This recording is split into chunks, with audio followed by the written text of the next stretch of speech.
Perdón, yo porque Ahí me está. siento tan culpable que quiero correr de atrás. No, Pero no te sí, da drama, no te da drama. Y pará, y ya que te interrumpí, ahora sí, formalmente entonces te agradecemos que hayas aceptado a venir a dar esta clase para meternos teóricamente en estos temas. Y les comento a los que están mirando que el profesor Guillermo Movías, licenciado en Ciencias de la Comunicación por la UBA, viene elaborando temas de tecnología, tanto desde lo que tiene que ver con la investigación como su uso, y que, bueno, labura también temas por lo menos de las cosas que yo le he visto, más allá de lo que dice su currículum, tiene mucho que ver con el trabajo comunitario, con la participación y el uso de Internet. También labura cuestiones de ciberseguridad y además es nuestro profe de la materia de la sociología de las inteligencias artificiales. Así que nada, es un lujazo tenerlo acá con nosotros. Así que ahora sí, me callo y te dejo dale, hablar. gracias. Después creo que, más allá de que obviamente no tiene la misma gracia, pero voy a intentar quizás grabarlo viendo un poco más, que sea un poco más prolija la grabación. Pero bueno, vamos a pasar. ¿Ahí cambió o no? Sigue la tapa. Sigue la tapa, Ahí tuvimos suerte, ¿no? cambió y a medida que estas Listo, tecnologías... perfecto, gracias. Bueno, esta es una cita de un autor que ahí puse, Douglas Rushkoff. No sé si lo oyeron nombrar. Douglas Rushkoff tiene varios nombres, varios libros, perdón, no solo varios nombres. Tiene varios libros. Esta cita y un par más que están a lo largo de la presentación son de un libro que se llama Programar o Ser Programado, que cumple 10 años ahora, sacó una reedición por los 10 años, donde creo que le agregó un capitulito y una introducción al 2024 para poner algo de inteligencias artificiales, porque obviamente esto estaba escrito mucho antes del boom, por lo menos, de las inteligencias artificiales, pero me parece interesante justamente para pensar esta característica social que le queríamos dar, ¿no? O de historicidad y también de un contexto. Entonces, él lo que dice ahí que justamente como las tecnologías, digamos, viene del párrafo que dice que las tecnologías, en general, el ser humano crea las tecnologías y al mismo tiempo, con el correr del tiempo, esas tecnologías van delimitando un poco qué hacemos con ellas y de qué formas trabajamos con ellas, ¿no? Y entonces, pero dice que las tecnologías digitales tienen como una especie de diferencia en que quizás esa segunda parte es un poco más fuerte todavía, porque empiezan a dictar mucho más lo que el ser humano está queriendo hacer o está intentando hacer o lo que está pudiendo hacer.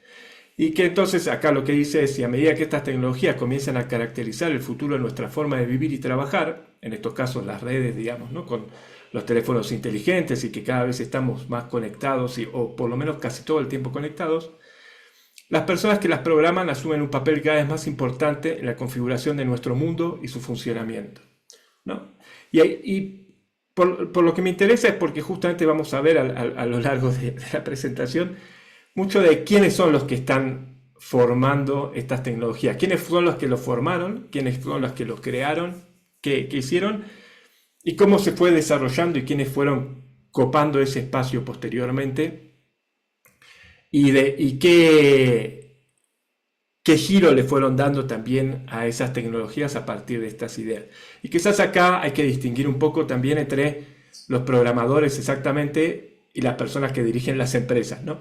En este caso, esta frase iría más ahora o posteriormente a las personas que dirigen las empresas y los que le van dando el rumbo, y no tanto al programador, programadora que trabaja de eso y que es la que finalmente termina haciendo el trabajo, ¿no?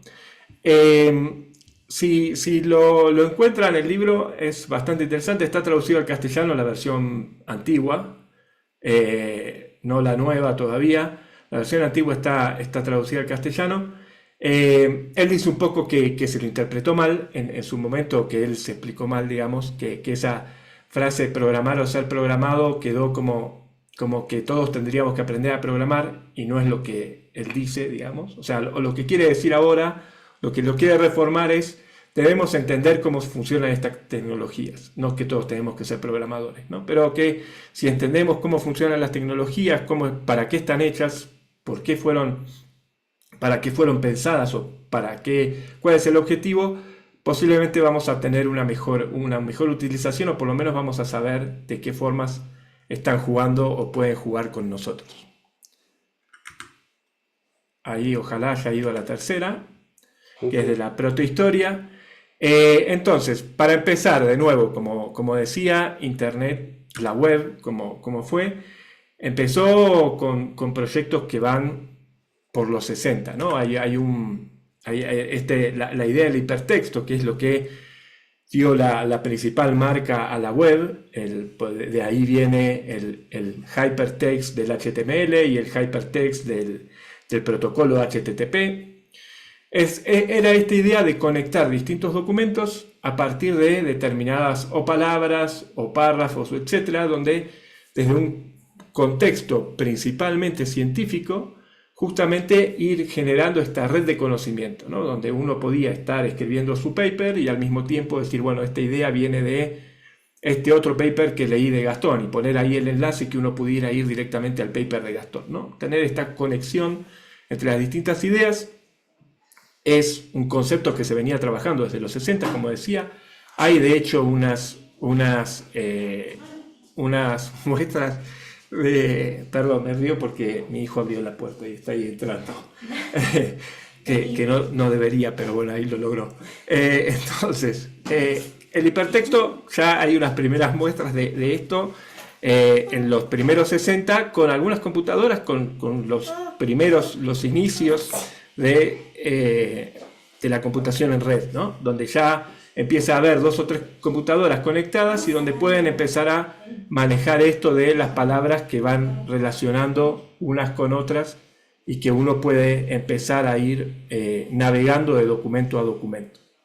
Pero, como vamos a ver, llegó como fuerte realmente recién en el momento de la World Wide Web, fue cuando se logró hacer fuerte esto, ¿no? Y hay otra experiencia que quizás es menos conocida, que se llama Minitel en Francia, que generaban estas computadoras que tenían justamente la posibilidad de hacer muchas de las cosas que después se pudieran hacer en la web, pero en los 80. Y esto solo se hizo en Francia, o solo triunfó en Francia, o se generó ahí. Era parte de un proyecto de la compañía telefónica estatal francesa, y eran unos pequeños dispositivos como las computadoras que ahora conocemos, que se instalaban en cada una de las casas, y desde ahí el francés podía, en principio empezó como una especie de estas, las guías telefónicas que los que tenemos bastante edad recordaremos todavía de cuando entregaban las empresas telefónicas, donde uno podía consultar los teléfonos de todas las otras personas.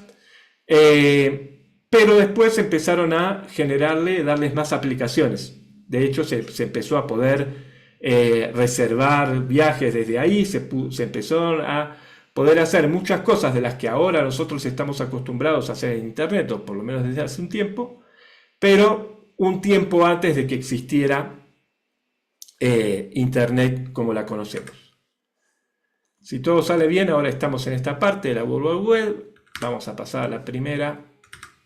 Y ahora, entonces sí, vamos, bueno, ahí escribí mal el apellido, pero en 1990 Tim Berners-Lee crea la World Wide Web, que ya lo llamó él, así como esta cuestión de alcance mundial, aunque cuando la creó, ahí en el 90, era una red que funcionaba, o por lo menos un servidor que funcionaba solamente en el CERN, que es un centro científico en Europa, ¿no? Europeo.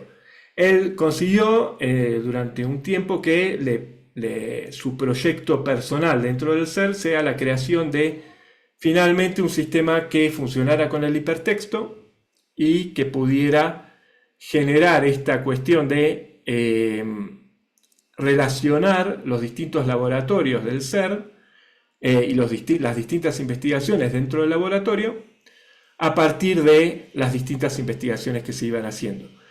Había varios temas dentro del ser, pero una era principalmente que en esa época, no, aunque ya empezaban algunas computadoras personales, en general las computadoras de cada laboratorio tenían sistemas operativos diferentes. Entonces, este sistema tenía que empezar a funcionar de forma independiente al sistema operativo que tuviera la máquina. Entonces tenía que tener una aplicación, que después va a ser llamada navegador, que permitiera desde distintos sistemas operativos generar eso y poder leer estas páginas web que se iban a crear. Y hay una parte que volviendo a la cita de Douglas Rushkoff que ponía, que es lo que va a ser interesante y que despegue con el tiempo este proyecto con respecto a, como les decía, otros que estaban dando vueltas con los mismos conceptos, con el mismo trabajo. Y principalmente es que él y los colaboradores que trabajaron con él, aunque se lo reconoce a él como el creador de este proyecto, logra que sea bastante fácil crear y editar páginas. O sea, que deje de ser algo complejo la idea de tener una herramienta que cree las páginas, que estén alojadas en un servidor y que otros navegadores puedan acceder a eso. Y como ven ahí, dice que el mismo navegador era en sí mismo un editor de páginas. Que esto todavía van quedando algunos destellos todavía de esto en los navegadores actuales, digamos. Los navegadores actuales todos tienen una función, si ustedes hacen clic con el botón derecho en cualquier página, de ver el código fuente, por ejemplo. Eso es algo que, entre comillas, es revolucionario. Uno puede aprender a hacer páginas web mirando cómo se hicieron otras páginas web a partir de esto, de poder ver el código en todo momento. Más allá de las herramientas para desarrolladores que ahora tienen todos los navegadores, en general, poder ver el código, poder ver cómo estaba hecho, generó que fuera muy fácil, o por lo menos relativamente fácil, aprender cómo se hacían las páginas. Y lo otro es que las páginas eran un archivo de texto que, si ustedes ya deben haber visto la parte de programación, ya deben haber empezado a ver, pueden ver que justamente es el nombre o la denominación del HTML, que es lenguaje de marcado de hipertexto, que justamente nosotros escribimos el contenido y después con determinadas marcas, que son los tags, con los corchetes y el más menos, le vamos diciendo al navegador cómo lo va a tener que representar después. Pero en general lo que nosotros le estamos haciendo es exactamente eso, es una receta de cómo lo va a tener que mostrar. Pero no más que eso, y después tenemos el texto, bueno, en las simples, ¿no? Tenemos el texto y tenemos esos tags, pero uno podría leer la página directamente sin necesidad de un navegador. Por lo menos eso era en un principio, ¿no? Uno tenía ahí la página y más allá de las etiquetas puede leer el contenido. No está escondido el contenido, no está puesto de una forma rara. Entonces era muy fácil, o es muy fácil, aprender a cómo armar esto y aprender los significados de estas etiquetas. A ver qué.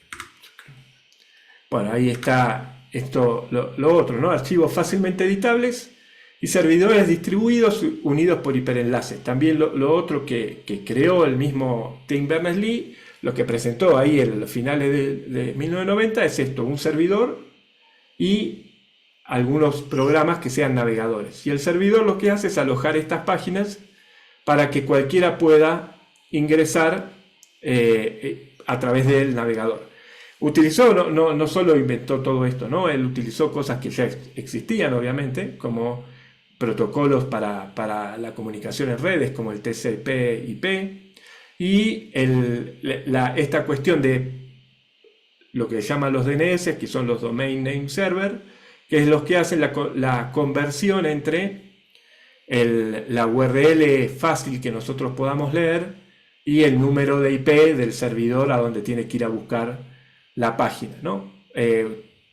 Seguramente lo vieron, pero los números de IP lo que hacen es que justamente son únicos, entre comillas, y entonces cuando uno quiere buscar Amazon, va a buscar amazon.com, nuestro navegador pregunta un DNS cuál es la IP a la que responde Amazon.com, y entonces eso nosotros no lo vemos, es transparente para nosotros, pero por debajo de todo esto están estos intercambios y están buscando números de IP y lo que se comunican son números de IP. Pero bueno, él tomó todo esto que ya existía y que está en funcionamiento y lo aprovechó para crear encima de eso una implementación de este lenguaje de marcado de textos.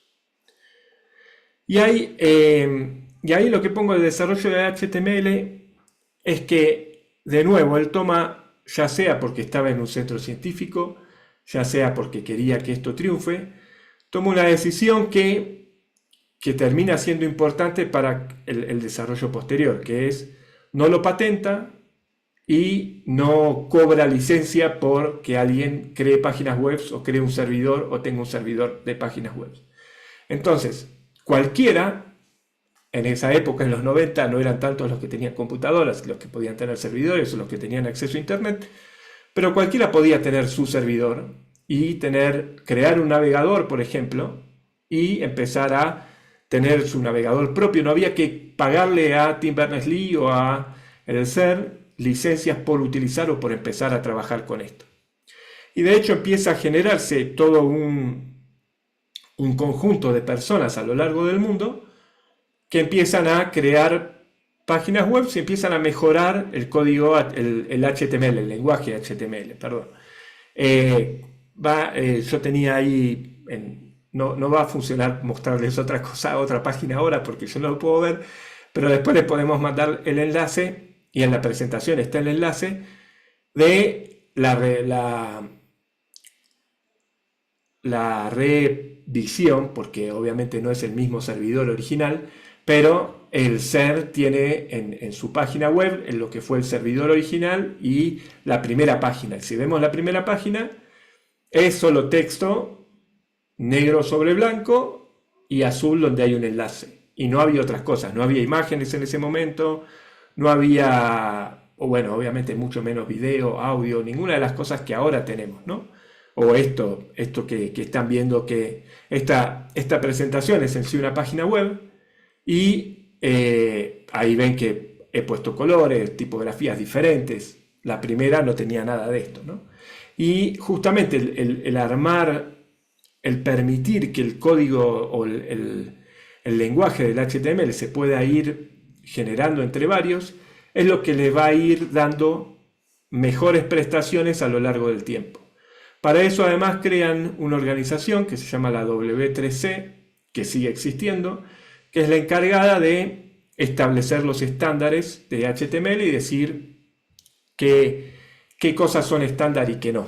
Vamos a llegar un poco más ahí cuando veamos algo de la guerra de navegadores, pero la idea de un estándar es que justamente lo que hace el estándar es decir, cuando veas una etiqueta BR tenés que hacer un salto de línea. Cuando veas una etiqueta B o EM, en principio eso quiere decir que es un texto enfatizado.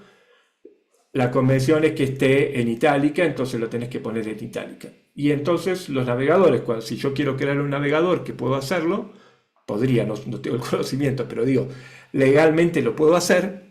Lo único que tengo que tener en cuenta es esto, es decir, bueno, tengo que respetar ciertos estándares de las etiquetas de párrafos, son etiquetas de bloque, las etiquetas span son las etiquetas que van dentro de otros bloques, etc., ¿no? Hay unas cuestiones de estándar. Y el estándar lo genera la W3C, o por lo menos era así hasta el HTML4.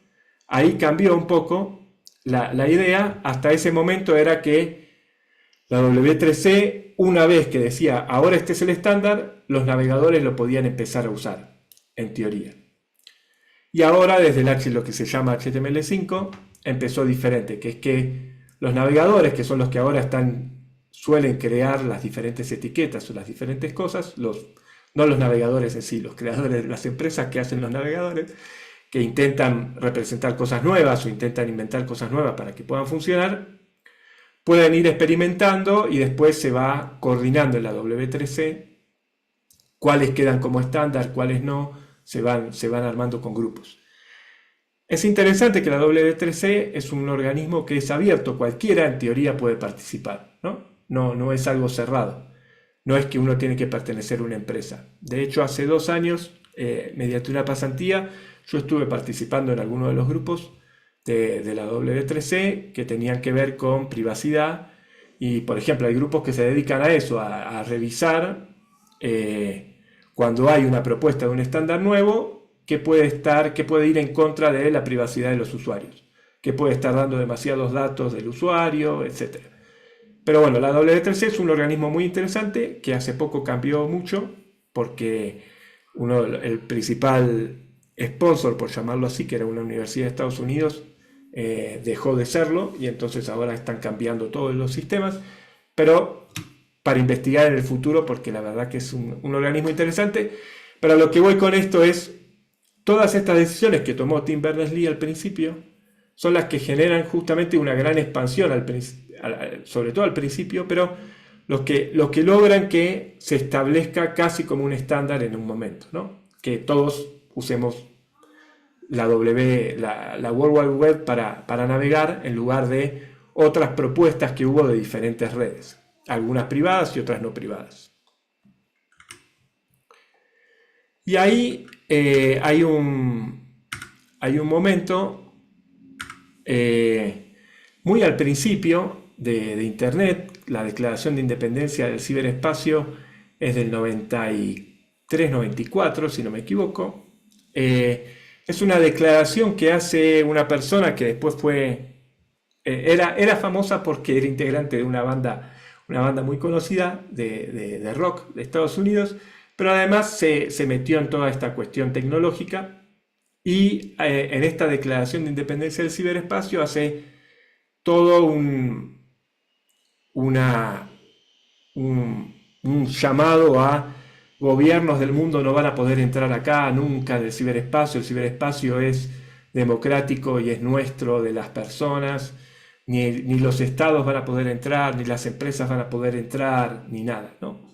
Por eso lo puse dentro de esta cuestión del ciberlibertarianismo, que es una idea que del libertarianismo viene mucho más de Estados Unidos. El ciber es un poco más cerrado a todo lo que tenga que ver con los ciber, exactamente, pero que viene con toda una cuestión muy de Estados Unidos y muy de Silicon Valley, principalmente, que tiene que ver con la libertad individual por sobre todo, ¿no? Y vamos a ver que hay muchos de los que después van a ir tomando poder dentro de todo lo que estamos viendo de plataformas, que están dentro de esta ideología, ¿no? La cuestión de la libertad individual por sobre todo, pero principalmente mi libertad individual, la de ellos, no la nuestra, como una forma de ir creciendo y hacer todo lo que se pueda. Por ejemplo, esto implica algo que posiblemente hayan escuchado alguna vez, que supuestamente estaba como lema en el primer Facebook, que dicen que lo sacaron, pero no tanto, que es romper para avanzar, ¿no? O sea, si algo sale mal, ir avanzando, aunque sea a ciegas, y si se rompe, y bueno, veremos cómo lo arreglamos, ¿no? Que eso lleva a muchas de las cosas no tan buenas que vemos en este momento. Pero bueno, la Declaración de Independencia del Ciberespacio obviamente perdió, más allá de si nos gustaba o no, claramente con esto que les decía, si después ahí esto está con un enlace, así que también la van a poder leer ahí, está traducida ya, porque obviamente hace 30 años que se hizo, pero tenía toda esta cuestión de va a ser un lugar sin regulaciones, va a ser un lugar donde nosotros tengamos el poder y ni los estados ni los gobiernos, ni nadie va a poder entrar.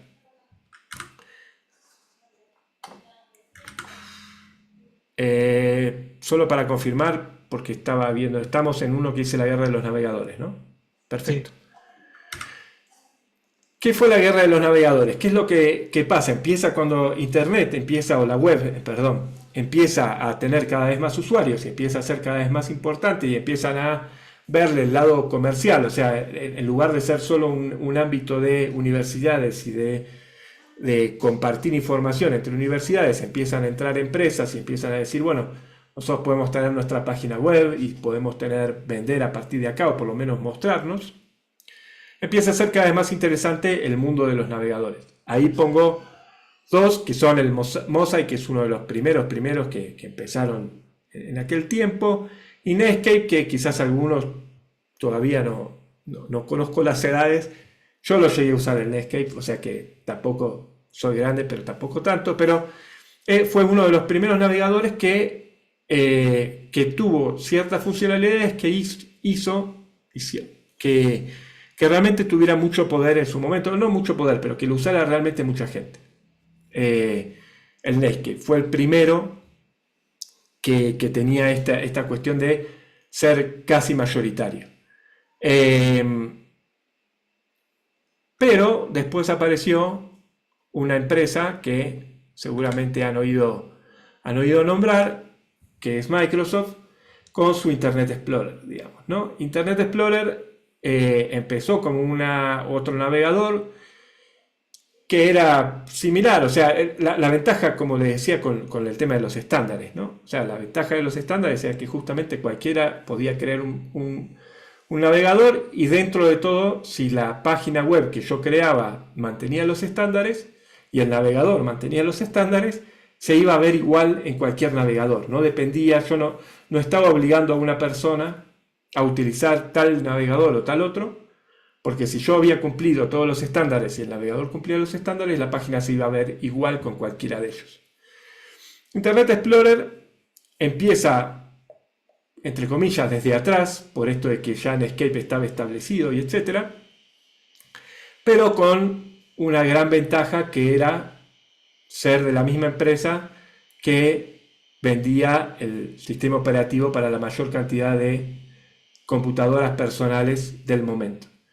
Y entonces lo que hace, llamémoslo Bill Gates, que era quien dirigía en ese momento Microsoft, es decir, bueno, en lugar de que tengas que instalarte Internet Explorer, yo ya te lo doy instalado con tu Windows. Y entonces, eso ante las personas que ya tenían un navegador instalado, obviamente, salvo contadas excepciones, iban a descargarse el Netscape, que tenían que descargarlo de un lugar e instalarlo. Pensemos además que estamos en una época en que todavía nos conectábamos con módem por línea telefónica, con lo cual la descarga de un programa, si bien eran programas mucho más pequeños que los que están ahora, consumía un tiempo, consumía recursos, digamos. No es como ahora que casi ni pensamos cuando tenemos que instalar una aplicación, digamos, ¿no? La descarga no será instantánea si son aplicaciones grandes, pero no estamos pensando en cuánto tiempo vamos a tener ocupado el teléfono de la familia descargando un navegador. Entonces, poner Internet Explorer directamente preinstalado en Windows, más todos los acuerdos que Microsoft iba teniendo con distintos vendedores de computadoras, que hacía que casi todos fueran ya con Windows o con el DOS de Microsoft antes, generó que Netscape empezara a perder su número de usuarios, y va a tender a desaparecer.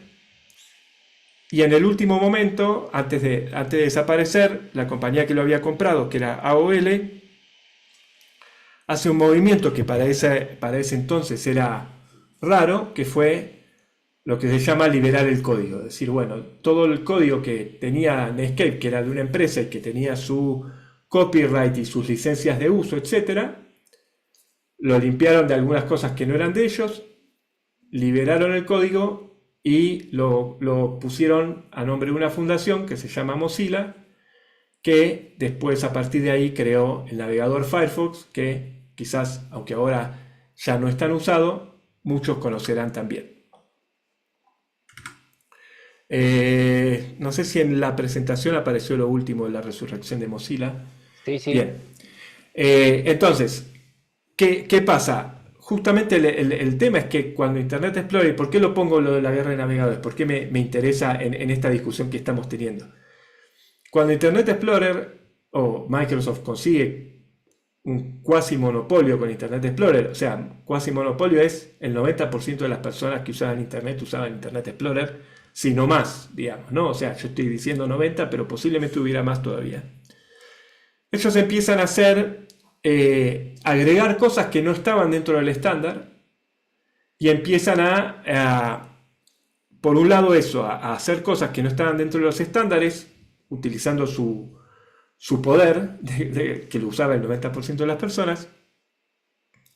Pero con el correr del tiempo, al tener tanto monopolio, empiezan a dejar de prestarle atención como competencia. En lugar de ir mejorándolo, ir haciéndoles cosas, dejan de poner programadores en Internet Explorer y entonces mucha gente empieza a encontrar los problemas que tenía Internet Explorer y a explotarlos para generar algo que no estaba quizás pensado por la página web. Por ejemplo, de nuevo, los que tengan mi edad recordarán, todavía hay GIF que nos hacen acordar de eso, pero había una época donde uno entraba a una página y empezaban a abrirse pop-ups todo el tiempo. Pop-ups eran ventanas emergentes, pero cuando era todo el tiempo eran de 10, 15, 20 que se abrían, no todas con contenido que nosotros queríamos que estuviera en nuestras pantallas, con lo cual muchas veces teníamos que estar en una carrera por cerrar estas ventanitas y se abrían otras, etc.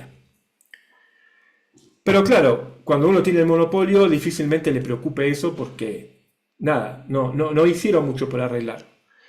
Cuando Mozilla quiere empezar a pelear, esto es de nuevo el ex Netscape, de hecho muchos de los ex empleados de Netscape estaban ahí en Mozilla, una de las principales cosas que ponen para empezar a recuperar espacio es un bloqueador de ventanas emergentes, que era algo que se podía bloquear vía programación. Entonces uno utilizaba, ahí empezaba a haber una diferencia entre lo que era utilizar el Internet Explorer y se abrían un montón de cosas y el Firefox o Mozilla en su momento, que las bloqueaba y entonces ya era un poco más fácil navegar y no estábamos peleando todo el tiempo contra eso.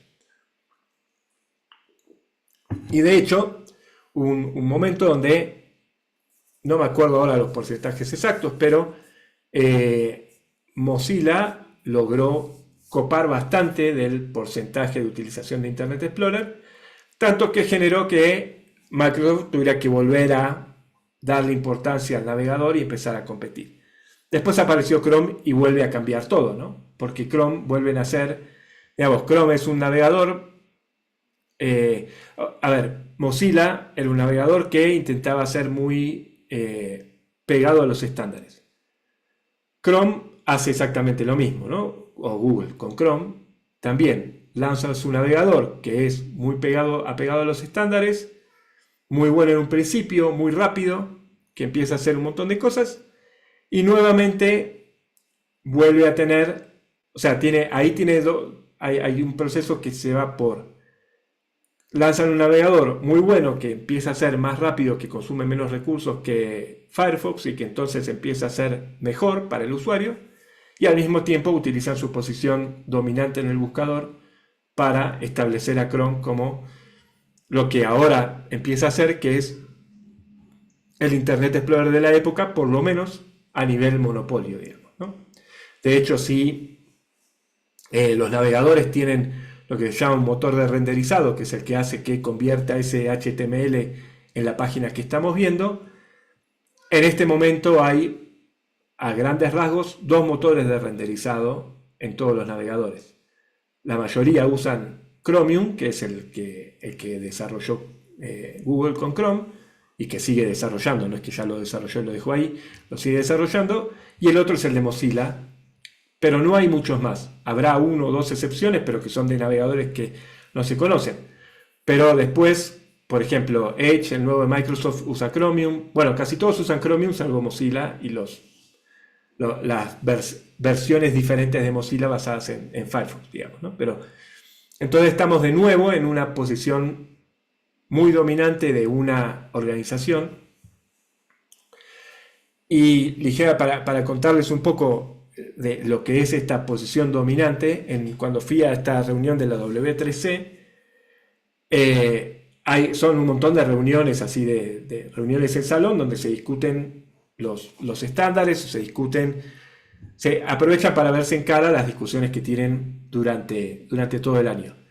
Y cuando entrabas a uno de estos lugares, obviamente había que hacer una ronda de presentación. Los menos decíamos que íbamos por organizaciones de la sociedad civil, que estábamos trabajando en esto. Había uno de Firefox, había uno de Edge, había uno de Brave y había 25 de Google, ¿no? O sea, porque llevan un montón de programadores. Entonces, su capacidad, además de ir generando los estándares o creando las cosas que se van transformando en estándar, es muy fuerte justamente porque tienen esta capacidad. Ahí se cambió a la Guerra de los Navegadores 2, ¿no? Sí. Bueno, este solo es lo que se llaman estos huevos de Pascua que se suelen incluir en programas, ¿no? Mozilla siempre puso en uno que ahora se ve si uno pone en la barra de direcciones about Mozilla, fue poniendo como la historia como si fueran pasajes de la Biblia o pasajes de un libro religioso, digamos, ¿no? Y entonces ahí en hacían alusión justamente al final la bestia cayó, que era Netscape, pero se recuperó con el pájaro de fuego y volvió a ser un animal, ¿no? Entonces, y ahí están los seguidores de Mamón. No me acuerdo ahora por qué a Internet Explorer lo llamaban Mamón, había toda una interpretación en esto, pero bueno, hay toda una época que se llama esto la guerra de los navegadores. Ahora ya esa guerra, como decía, se fue perdiendo porque en general, de hecho, si a muchos de ustedes les habrá pasado, que se confunde lo que es el navegador con el buscador, ¿no? Entonces directamente uno dice abrí Google y hace tal cosa, y se está refiriendo al navegador, pero en sí es o sea, lo llaman por el buscador a lo que es el navegador. Y ahora vamos a pasar a otro punto, a otro momento histórico. Esto fue los fines de los 99 hasta 2002, con suerte, lo que llamó la burbuja de los .com, que fue un momento donde había en el mundo empresarial, había dinero, y entonces ese dinero, y se pensó que era las .com, o sea, las empresas que estaban en Internet, eran el nuevo lugar donde se iba a poder generar mucho más dinero, y empezó una gran inversión en miles y miles de proyectos. Yo en ese momento, principalmente en el 2000, todo el 2000 trabajé en una .com que se llamaba Yupi.com. Trabajaba como periodista. Poníamos las noticias, levantábamos las noticias de las cableras, digamos, ¿no? Pero no importa, trabajaba de eso y siempre nos recordamos esa época con un amigo porque en el 2000, de enero hasta abril, supongamos, abril-mayo, todos los días uno se encontraba con un afiche de una empresa nueva, .com nueva, que habían abierto para música, para vender esto, para vender lo otro. Y de mediados de octubre a diciembre, todos los días era una noticia de que se cerraba una, se cerraba una, se cerraba una, se cerraba una. Y de hecho Yupi se cerró en Argentina en el diciembre del 2000. O sea, duró exactamente un año en Argentina, casi un año y 2 meses. Ahí, en ese momento la compró Microsoft, pero antes había puesto plata Fox, o sea, había mucha plata. Y ponía mucha plata sin saber realmente cómo iban a hacer plata, cómo iban a hacer dinero, cómo iban a recuperar esa inversión. Y de hecho lo que se suponía que lo que iba a generar esa vuelta del dinero era con publicidad. Y de hecho todavía en Internet, o las páginas web, casi que no hay otra forma de ganar dinero que no sea con publicidad. Y en este momento además la publicidad está hiper concentrada en Facebook y Google, digamos, ¿no? O sea que ni siquiera es que ese es un lugar donde cualquiera puede entrar a competir. En general compiten Facebook y Google nada más.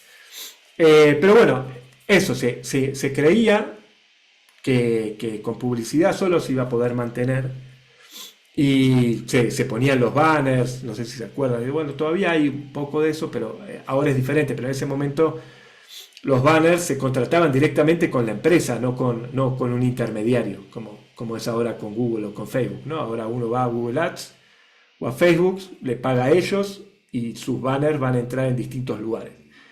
En ese momento era cada uno con Yupi, uno entraba y tenía que negociar con con la gente de contabilidad de Yupi a ver cuánto salía un banner para eso. Pero bueno, este momento, por lo que sí es importante, además de que me dio trabajo durante un año, es que hubo tanto dinero puesto en mejorar las comunicaciones, en mejorar los servidores que estaban atentos a esto, que después de que termina la burbuja de las .com, por un lado empieza toda una meseta en cuanto a nuevos sitios que aparecen, etcétera, pero empiezan a aparecer los que van a ser los triunfadores de la próxima década, ¿no? Empiezan todos los que van a aprovechar estas tecnologías que habían sido creadas y que estaban ahí, ya con otra idea de modelo de negocio, ya empiezan a buscar otra cuestión. La .com, o sea, Yupi, como les decía, era un portal, lo que llamaban en ese momento portal, donde uno tenía noticias de distintas cosas, y la idea era que era tu entrada a internet, pero después te ibas de ahí, o sea, nosotros teníamos noticias, y sí, copiábamos las noticias y las noticias estaban dentro del sitio, pero después de ahí te podías ir a Clarín, te podías ir a La Nación, te podías ir a cualquier cosa, a cualquier otro lado, ¿no? Donde surgiera la noticia. En cambio, empieza a pasar que empiezan a llegar esto, lo que ahora se da a llamar plataformas, donde el negocio está en que vos no te vayas de esas plataformas. Donde empieza a ser el negocio empieza a ser competir por el tiempo que nosotros pasamos ahí dentro. Y ahí es donde cambia, como les decía, un poco el modelo de negocios, porque no es tanto el banner que yo pongo en Clarín o supongamos en Yupi, porque Yupi tiene muchos visitantes, sino que yo empiezo a contratar publicidades que después ellos lo van a poner donde sea o donde supuestamente va a llegar a mis mejores clientes, digamos, ¿no? Pero empiezo a depender de las plataformas para todo. Lo que tienen las plataformas es que muchas veces desaparecen. No sé cuántos recuerdan MySpace ahí. Digamos, MySpace es una de las plataformas que fue una de las primeras que parecía que no se iban a ir nunca y bueno, en un momento desaparecieron. Las otras dos siguen todavía, las que puse ahí, pero hay muchas más, ¿no? MySpace, Facebook, Twitter. Todas empiezan, pero con esta idea de que el hipertexto, que es el fundamento de todo esto, deja de ser importante porque ya intentan que uno no salga de esa plataforma. Cuanto más tiempo nosotros pasemos en Twitter, cuanto más tiempo pasemos en Facebook, va a ser más ganancia para ellos. Y entonces buscan muchos recursos para que no salgamos de ahí. Eso está ahí, esto es todo lo que venía diciendo. Y bueno, cuando aparecen los teléfonos inteligentes empeoran la situación un poco, en el sentido en que ya los teléfonos inteligentes, si bien se conectan por internet y etcétera, en lugar de tener un navegador donde nosotros vamos navegando por diferentes páginas de internet, tenemos ya aplicaciones. Entonces las aplicaciones ya nos restringen mucho más la posibilidad de salir. De hecho, la mayoría de las aplicaciones ahora de estas, Facebook, Twitter, Instagram, cualquiera de estas, cuando hacemos clic en un enlace ni siquiera salen al navegador que tengamos en el teléfono, sino que salen a un navegador interno para que podamos volver rápidamente a Facebook, a Twitter o a la que sea. Ahí puse entre paréntesis Firefox OS, que fue un proyecto que intentó Mozilla justamente de crear teléfonos que fueran un navegador web, que sea todo con las tecnologías de la web. Por eso lo puse ahí, ¿no? Y la idea era que con esto iba a ser menos necesaria la actualización del software y que entonces los teléfonos iban a durar más tiempo, ¿no? Porque mucho de la necesidad de reemplazo del teléfono no es justamente una necesidad, sino que lo que va pasando es que no nos actualizan más el sistema operativo, algunas cosas dejan de funcionar, aparecen cámaras mejores, pero ya muchas mejoras no le pueden hacer. Y entonces hay una especie de necesidad o de generar una necesidad de que cambiemos el teléfono, pero técnicamente es lo que se llama obsolescencia programada. No deberíamos cambiar tanto nosotros de teléfono o podríamos no cambiar tanto de teléfono. Entonces la idea de este Firefox OS era justamente que al ser el mismo teléfono un navegador y todas las aplicaciones fueran vía web, que nos permitiera no tener que estar cambiando tanto de versiones.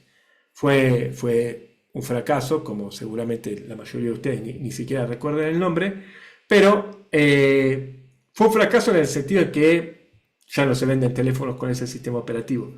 Pero lo que se impulsó para mejorar los estándares del HTML, por ejemplo, poder hacer muchas más cosas, ahora no funcionan en los navegadores. Por ejemplo, con esto, de este desarrollo, no solo por Firefox OS, pero con otros, empezó la posibilidad de tener la localización del navegador. ¿Vieron esa ventanita que aparece que nos pide, este sitio quiere conocer tu ubicación y entonces uno lo puede compartir? La idea de poder tomar fotos con el navegador en algunas cosas. Muchas de esas tecnologías se empezaron a usar a partir de el intento de que los teléfonos fueran con HTML también, digamos, mejorar todo lo que tiene que ver con el lenguaje de HTML. Lo que hacen estas plataformas, lo que terminan haciendo, y esto es lo que estamos viendo, empezando a ver ahora, es que con esta idea de que nosotros no nos vayamos de ahí, empiezan a mediar el discurso público de cierta forma, ¿no? Porque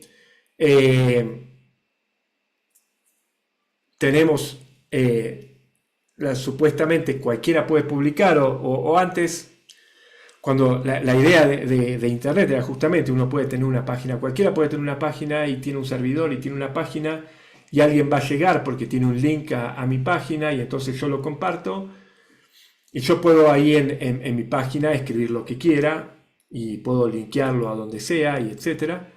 En cambio, cuando ya tenemos que empezar a depender de las plataformas, publicar en Facebook, publicar en Twitter, empezamos a entrar dentro de sus reglas y sus algoritmos que dicen qué cosas son más interesantes que otras, y etcétera, ¿no? Entonces, empiezan ahí la de mediación es más por mediar en el discurso y no tanto por generar un acuerdo, digamos, ¿no? Sino por estar en el medio de lo que es el discurso. De hecho, no sé si recuerdan, hubo una época, ahora no sé si sigue estando eso, pero Facebook, como parte de sus críticas o como respuestas a las críticas que estaba recibiendo, de difundir noticias falsas, etcétera, hace un acuerdo con muchos medios de todo el mundo, con diferentes medios de todo el mundo, para que fueran los que dijeran si esa noticia era verdadera o no era verdadera. Y entonces le empiezan a dar también entre el poder que ellos tienen de decir qué cosa nos parece verdadero o qué no, se lo empiezan a dar a un grupo minúsculo de medios de comunicación. Podemos confiar o no en esos medios de comunicación, pero igualmente lo tiene cada vez un número menor de personas que son los que pueden decidir qué cosas se publican o qué cosas van a tener mejor alcance que otras.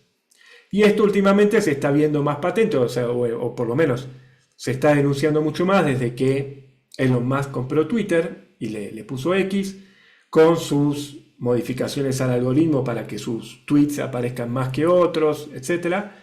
Pero además con el supuesto idea, y ahora vamos a volver al libertarianismo con esto, de la estricta supuesta libertad de expresión, ¿no? Que todo el mundo tiene que poder expresarse, pero eso esconde que hay algoritmos que están por debajo que van a definir qué cosas son las que tienen preponderancia en cada uno de los lugares.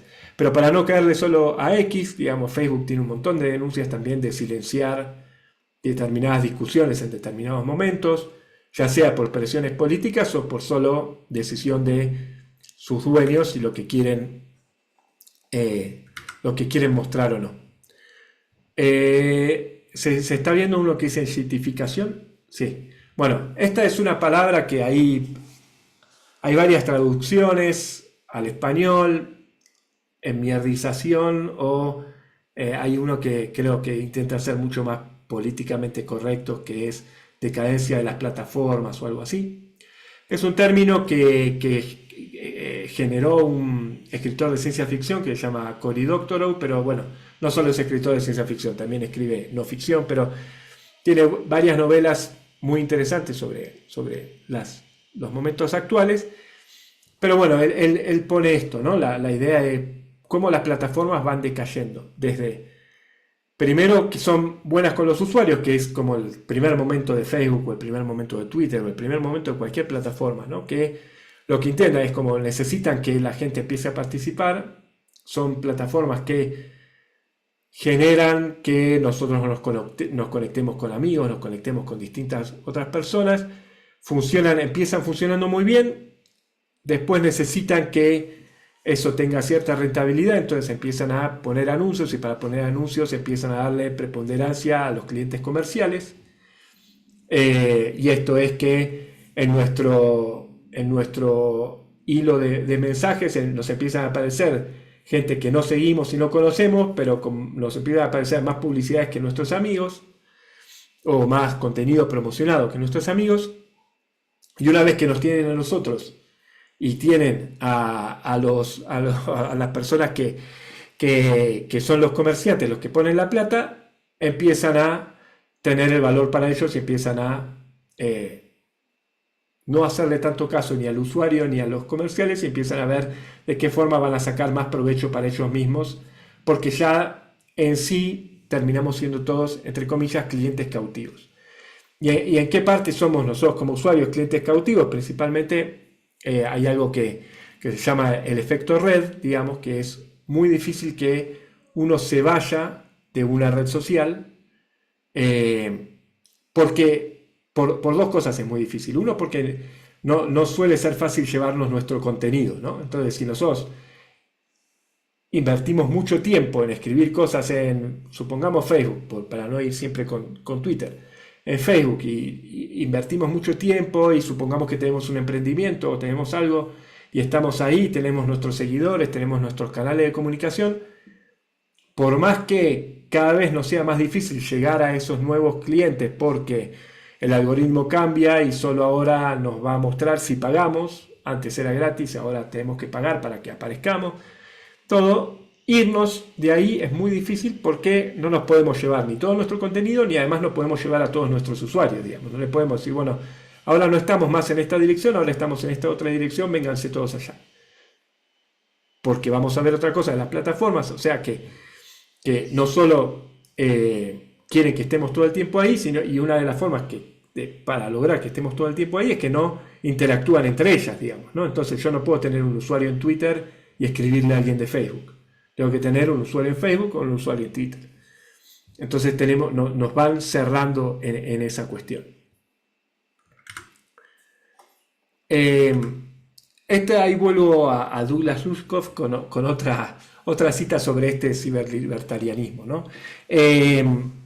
Como verán, no suele querer mucho a las personas que están dirigiendo a las empresas en este momento, pero él lo que dice es que, bueno, si supongamos que todo esto de las plataformas se maneja así, pero son personas que están buscando el bien de la humanidad, por simplificarlo mucho, bueno, vaya y pase. Pero el problema es que ni siquiera, ¿no? O sea, ni siquiera es eso. Son, bueno, lo que se llama tecnosolucionistas antihumanos. O sea, tecnosolucionistas quiere decir que ante cualquier problema la solución va a ser algo tecnológico en lugar de cualquier otro tipo de solución que podríamos pensar como humanidad. Bueno, la traducción esa de sobrevivencialistas, no sé si está muy bien, pero bueno, lo que dicen básicamente es que lo que quiere decir es que como ricos van a estar pensando cómo van a sobrevivir al ocaso de la humanidad, pero no les importa que sobreviva la humanidad. Lo único que les importa es cómo ellos van a sobrevivir. De hecho, este autor tiene un libro que empieza sobre todos los proyectos que tienen la mayoría de los ricos. Por ricos me refiero al 1% más rico de la humanidad, ¿no? Que tienen búnkers ya creados o que se compran una isla entera para poderse ir a vivir a la isla y tener ahí, poder sobrevivir a la hecatombe que se va a venir, ¿no? Pero que bueno, que esto, ¿no? Que ven a la humanidad como una etapa larval que en algún momento va a desaparecer y va a quedar el cibernético poshumano. Es un poco tremendista como frase, pero hay muchos que, lamentablemente o no, piensan de esta manera y esto es lo que lleva, y por esto es que yo ponía la otra frase al principio, es que son las personas que están dirigiendo las plataformas en este momento. Entonces uno puede decir, ¿por qué Twitter, Facebook, etcétera, no intentan que haya menos...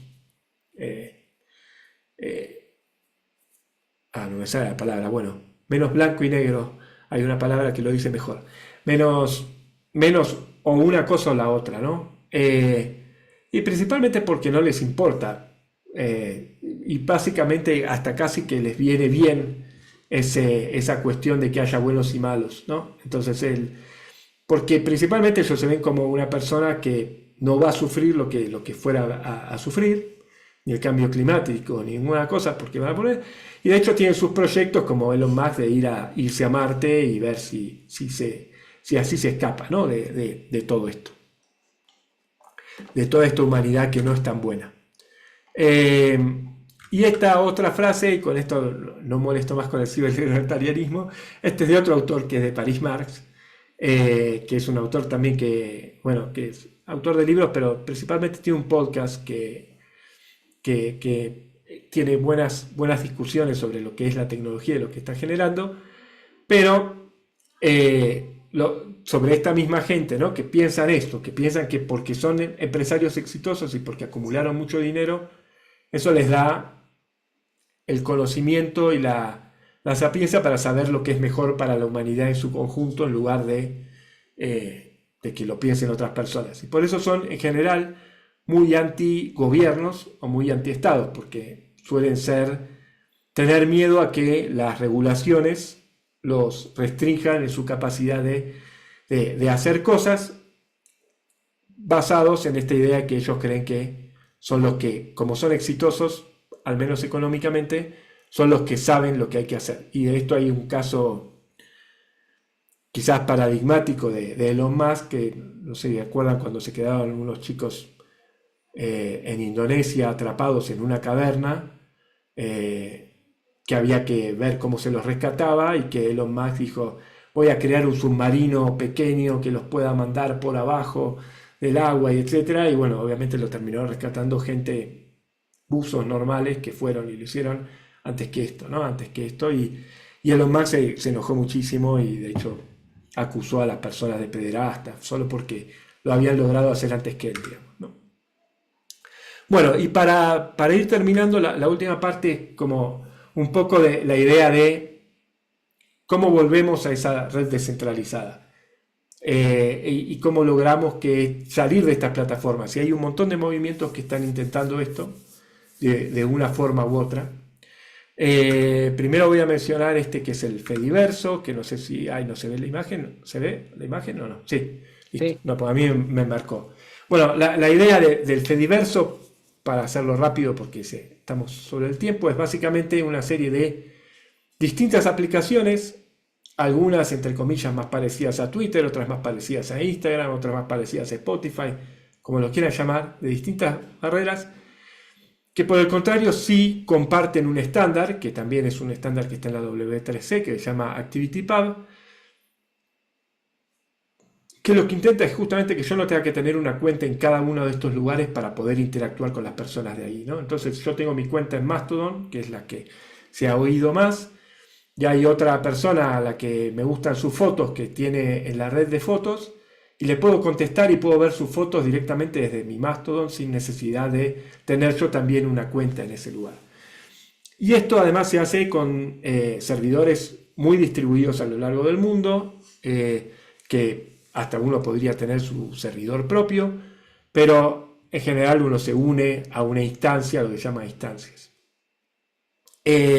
La única discusión que hubo con esto, bueno, no la única, hay muchas discusiones con el Fediverso, pero una es que Meta, justamente la empresa madre de Facebook ahora, creó el Threads, que es su competencia a Twitter, basado en este protocolo también, diciendo que en algún momento se va a poder enlazar con Mastodon. Y ahí se ve alguna de las cuestiones, que es que todas estas instancias, que son los diferentes servidores, yo por ejemplo tengo una cuenta en un servidor que es uruguayo, ese servidor uruguayo, llegado el caso, si entra el de Meta, puede decir yo con estos no quiero interactuar, ¿no? Entonces ahí hay una cuestión de en principio todos podemos interactuar, pero además cada servidor, cada lugar específico puede decir yo con este otro servidor prefiero no interactuar por lo que sea, por la razón que sea, y estar ahí. Pero bueno, el Fediverso es todo como una red de distintas aplicaciones que intentan cambiar un poco de lo que es Twitter o Facebook, etcétera. Cambia también un poco la premisa, ¿no? También muchas veces. En Threads, justamente, aunque esté con este ActivityPub, yo ahora entro cada tanto y siempre tengo estos primeros tweets que son las 10 maneras, las 10 formas de aprovechar más la inteligencia artificial que no conocías, las 10 cosas de Google que no te perdiste y que te van a hacer más efectivo, ¿no? Todo esto que tenía mucho en Twitter también.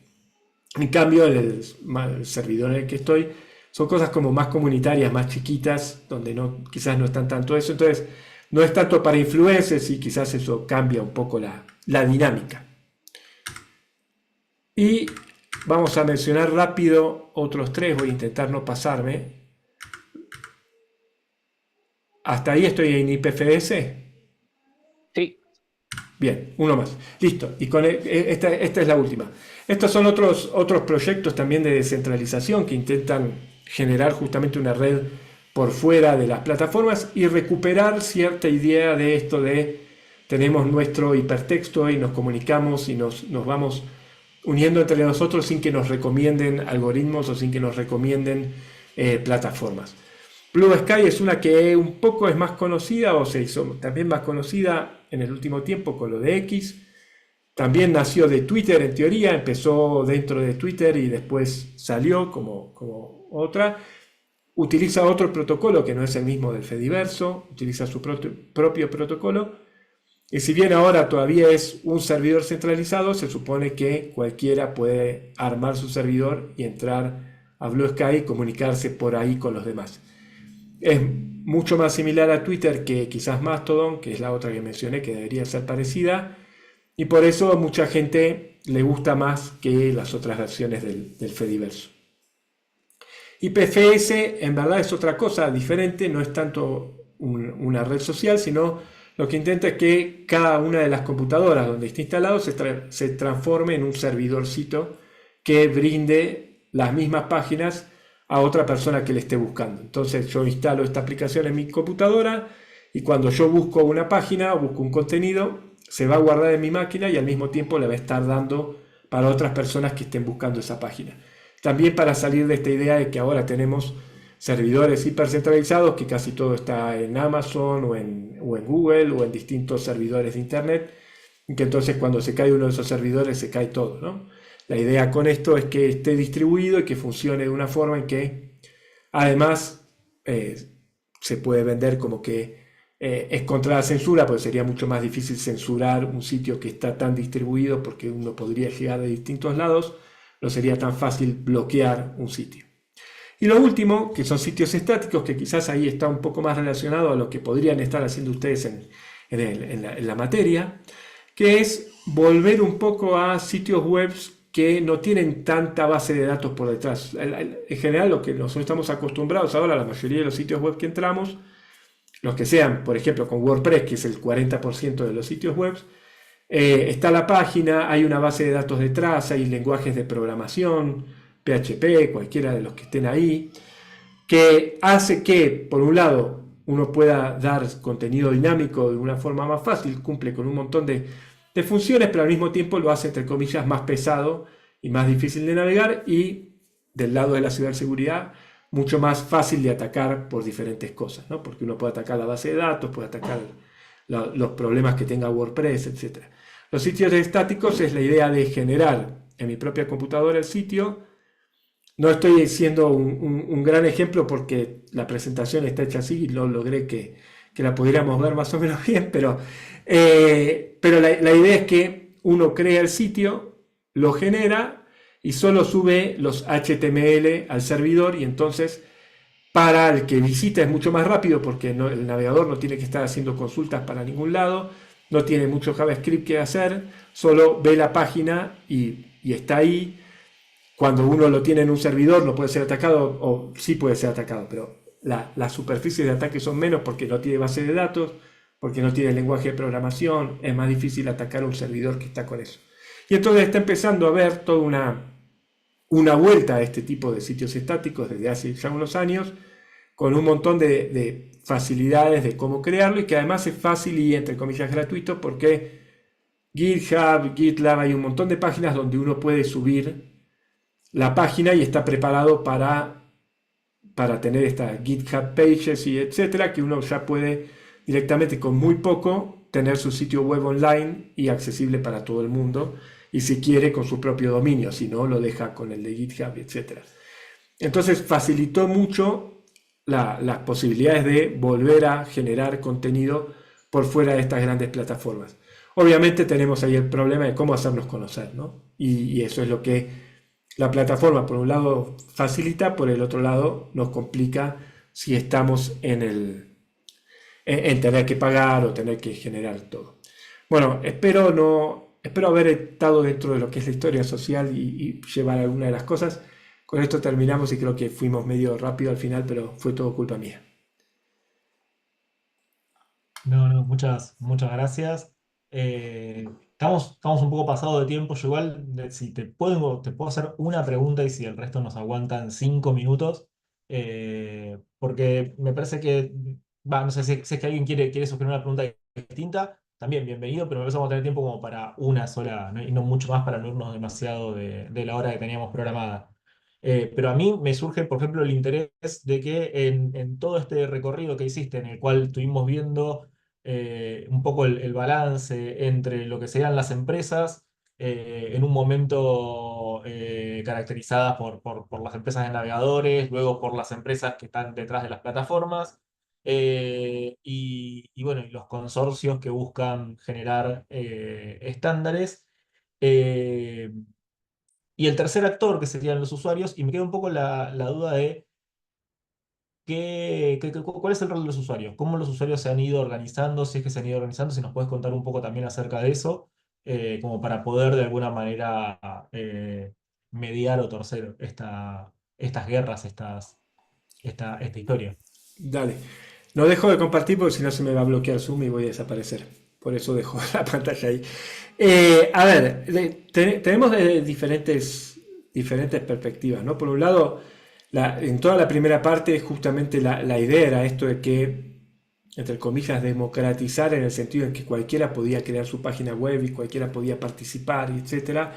Y entonces el usuario no era solo un usuario consumidor, sino también un usuario productor, ¿no? Donde podía estar generando su contenido. Si bien en las plataformas obviamente eso también se permite, porque obviamente ellos viven del contenido que generan los usuarios, ya no es exactamente lo mismo porque vos no tenés todo el poder de lo que se puede hacer, ¿no? Y ahí en verdad no llega a haber todavía una pelea, una rebelión contra esas cosas, digamos, ¿no? Porque principalmente también esas plataformas, un poco lo que estaba al principio de la cita de Ruskov, ¿no? Nosotros creamos esas plataformas o esa tecnología que creó esas plataformas, y esas plataformas van también creando las cosas que vamos haciendo, y es un poco lo que decía de esto último en Threads, ¿no? Ahora también mucha gente quiere ser influencer, entonces si vos le decís, bueno, acá tenés una red que es libre, pero no tiene algoritmos, así que te vas a tener que ir haciendo relaciones y uno a uno, y vas a tener que ir... No, yo quiero ser viral. Digo, hay como un cambio también en la perspectiva de lo que uno quiere lograr cuando se postula en Internet como lo que quiere hacer, ¿no? Entonces yo creo que ahí está esa cuestión. Yo creo que toda la parte de descentralizar también lo está haciendo un grupo de personas por ahora, grande, chico, lo que sea, que está teniendo ciertos sí, miedos o precauciones con las plataformas en cuanto a la cantidad de datos que pueden sacar de nosotros, qué están haciendo con esos datos, cómo pueden estar modificando el discurso público para un lado o para el otro del que querríamos, ¿no? Entonces empieza a haber como distintas reacciones. De un lado, eso, desde el usuario, muchos usuarios como diciendo, bueno, me voy a otras plataformas donde quizás no está todo esto de ser influencer, pero puedo volver a esta idea de es un lugar donde puedo intercambiar conocimientos, donde me puedo enterar de algunas cosas, etcétera. Y después está toda la otra, que no hablamos nada de eso, que no está metido en la cuestión, pero que es lo que empieza a ver ahora con cómo los estados se plantan o no ante las plataformas, digamos, ¿no? Y me refiero más a las plataformas nada más porque son las que tienen más poder en este momento, digamos. La mayoría de las plataformas, de hecho, muchas veces se hace estas comparaciones con la cantidad de usuarios que tendrían y cuántos países serían, ¿no? Es decir, tienen tantos millones de usuarios que sería más grande que cualquier otro país. Entonces, ¿cómo las plataformas o cómo los países, perdón, pueden empezar a poner o intentar imponer ciertos límites al uso que se hace de las plataformas, principalmente cuando los afectan directamente? Casi todo, perdón, se ve más en la parte electoral, ¿no? La mayoría tiene miedo en toda esta parte electoral de cómo pueden influir en las elecciones de un país las plataformas, ya sea porque quiere el dueño de la plataforma o porque hay gente que logra evadir los controles de las plataformas y hacer publicidad. Y la otra parte del usuario donde se ve en todo caso podría ser esta cuestión de irse de una aplicación a la otra, ¿no? Pero quizás eso era más fácil, fue más fácil con los navegadores, entre comillas, porque bueno, tenías opciones, que todas debían verse más o menos igual. Pero, pero también fue un problema al principio del momento de Firefox, cuando Internet Explorer tenía el 90%, había muchas páginas que estaban hechas para Internet Explorer. Entonces, si las veías en Firefox, se veían mal. Entonces, durante mucho tiempo hubo que pelear para que las páginas volvieran a hacerse con estándares como para que cualquier navegador las pudiera mostrar. Ahora yo creo que eso es más difícil por lo que hablábamos de que abandonar ciertas plataformas puede ser un poco más complejo, porque te tenés que llevar a todos tus amigos, a todos tus contactos, etcétera. Y por ahora suele ser una preocupación más de un grupúsculo de personas. Entonces, llevar a todo el mundo, digo, yo estoy en Mastodon, no sé, de nuevo hace 2 años, pero mis amigos no están ahí. O sea, mis amigos que eran de Twitter no es que los llevé ahí. Nada, tuve que armar otra comunidad de gente con la que comparto cosas. Entonces, eso suele ser muy difícil, y sobre todo si, más allá del pensado desde lo individual, lo pensamos desde organizaciones, ¿no? Es mucho más difícil por una organización social decir ahora no estamos más en Facebook, anda a buscarnos a Mastodon, y posiblemente pierden la mayor cantidad de su comunicación. De lujo, perfecto. Sí, no sé si hay alguna pregunta o un comentario, y si no, bueno, ya estamos recontra en tiempo cumplido. Marcelo abrió el micrófono, pero no sé si es que yo no lo escucho, pero no sé, veo que no No, tiene más no, el... Ah, listo. no, era para probar, porque justo tuve la mala suerte y se me rompió la camarita